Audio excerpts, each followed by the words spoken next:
আজকে পহেলা জুলাই, মনে রাখতে হবে 24 এই জুলাই এবং আগস্ট সেই আন্দোলন অর্থাৎ স্বৈরাচারের পতন এবং পলায়নের যে আন্দোলনের সূচনার মাস হচ্ছে আজকে পহেলা জুলাই।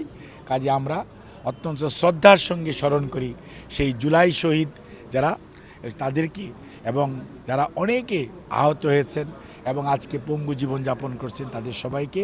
আর আমরা গত 17 বৎসরে আন্দোলন সংগ্রামে, গণতন্ত্র পুনরুদ্ধার আন্দোলনে যারা গুম হয়েছে, যারা শহীদ হয়েছে, তাদের আত্মার মাগফিরাত কামনা করি।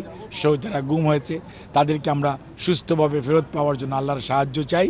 আর যারা অসুস্থ হয়ে পঙ্গু হয়েছে, জেল জুলুম খেটেছে এবং বিভিন্নভাবে ক্ষতিগ্রস্ত হয়েছে, সেই মানুষগুলির প্রতি আমরা সহমর্মিতা জানাই। আর আজকের এই দিনে আমাদের যে ত্যাগ, দেশের মানুষের যে ত্যাগ, ছাত্র জনতার যে গণ আন্দোলন বা গণ অভ্যুত্থান যেটা হয়েছে, সবাই মিলে আজকে আমাদের মনে রাখতে হবে যে এই 17 বৎসরের গণতন্ত্র পুনরুদ্ধারের আন্দোলনের মানুষ যে কারণে, যে কজের জন্য তারা আজকে শহীদ হয়েছে, পঙ্গুত্ব বরণ করেছে, কেউ গুম হয়েছে।